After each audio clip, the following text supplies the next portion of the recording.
Dans cette vidéo, nous allons voir ce qu'on appelle les évolutions en pourcentage. Les évolutions, c'est-à-dire les augmentations et les réductions.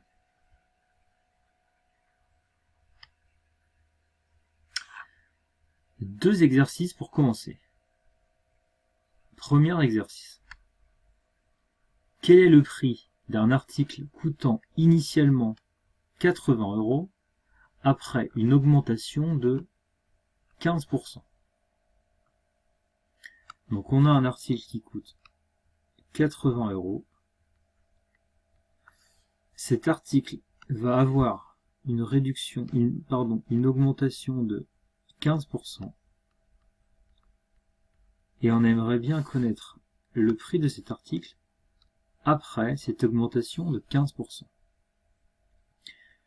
Pour calculer le montant d'une valeur après une augmentation, on utilise la formule suivante. Donc on prend la valeur initiale avant l'augmentation et on va la multiplier par 1 plus comme c'est une augmentation,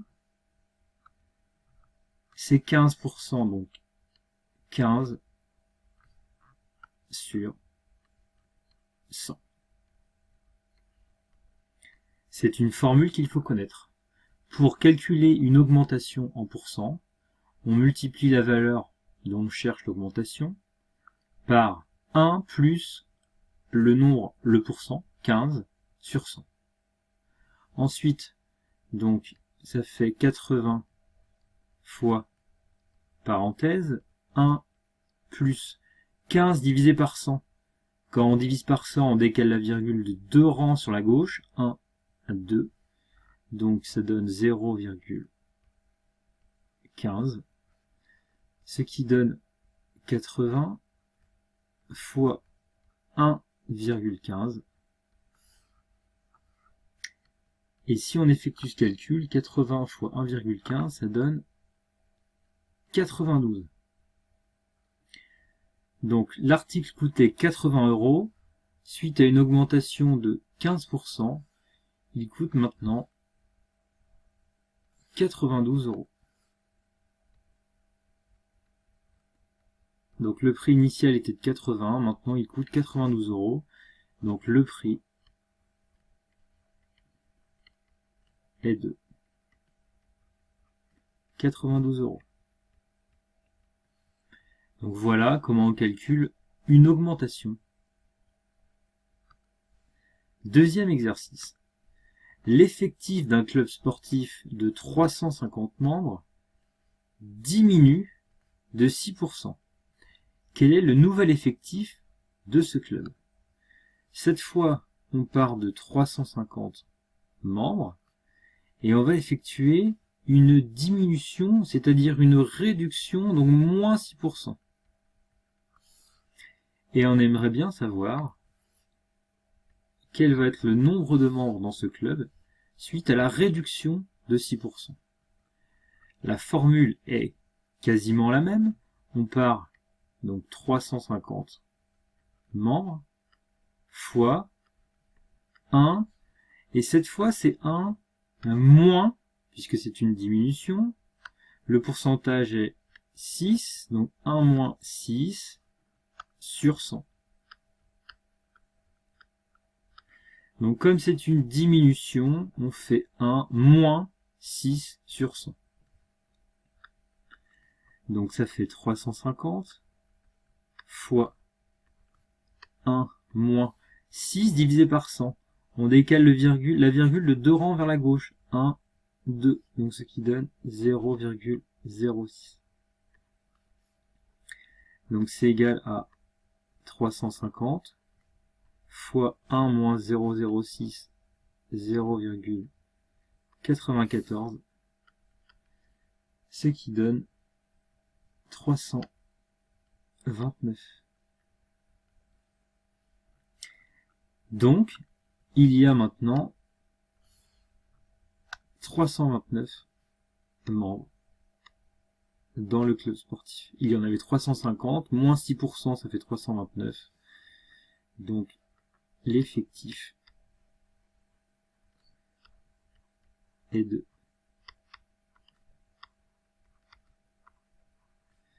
329 personnes.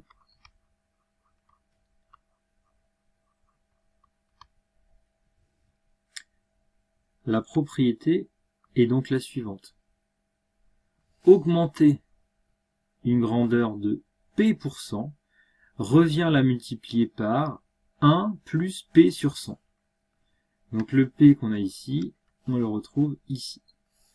Diminuer une grandeur de P% revient à la multiplier par 1 moins P sur 100.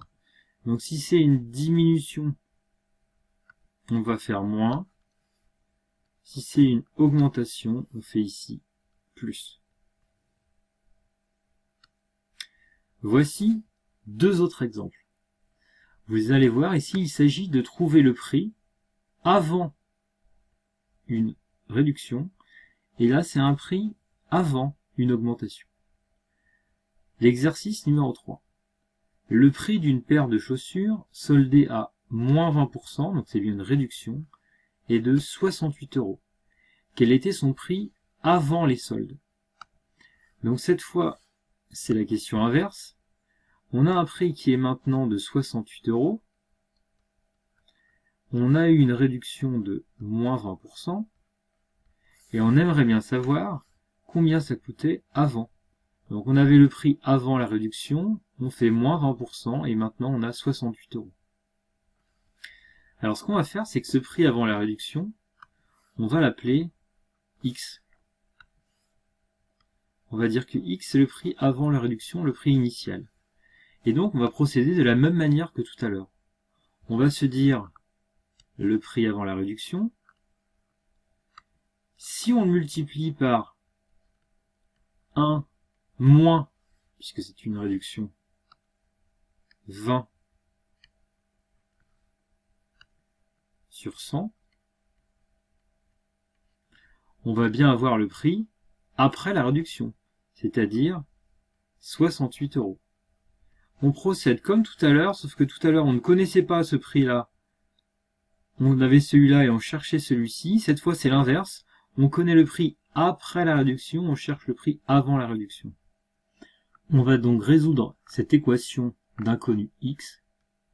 X fois 1 moins 20 divisé par 100, 0,2 égale 68 €. X fois 1 moins 0,2, 0,8 égale 68 €. Pour résoudre cette équation, il faut qu'on isole x. Nous allons donc diviser les deux membres de l'équation par 0,8. Donc ici on peut simplifier, 0,8 sur 0,8 ça fait 1. Et ensuite l'équation donne x, ici il ne reste plus que x de ce côté-là, égale 68 divisé par 0,8. Et 68 divisé par 0,8, ça donne 75 €. Le prix avant la réduction était donc de 75 €. 75 € moins 20% donne 68 €. Donc le prix avant les soldes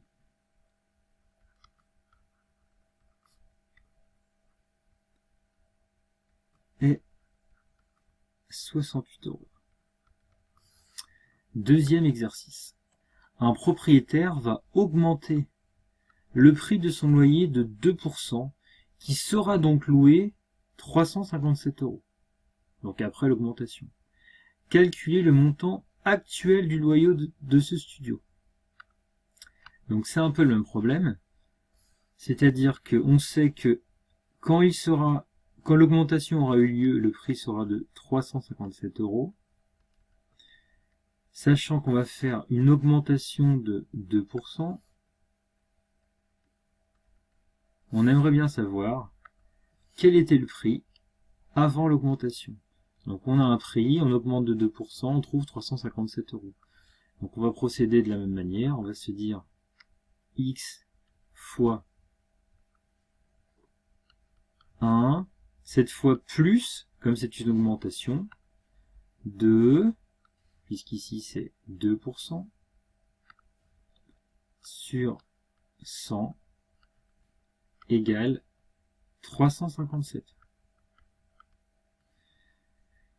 Je résous l'équation, x fois 1 plus 2 divisé par 100, 0,02, égale 357.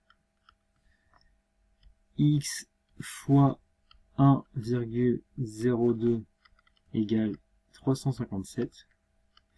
Je dois isoler x dans mon équation, trouver x, donc je vais diviser les deux membres, chaque côté, par 1,02.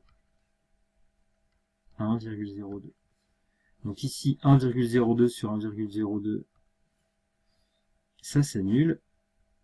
1, donc x égale 357 divisé par 1,02, pardon, ça donne 350 €. Donc ici, le prix actuel, avant qu'il fasse son augmentation de 2%, est de 350 €. Donc, le loyer actuel est de 350 €.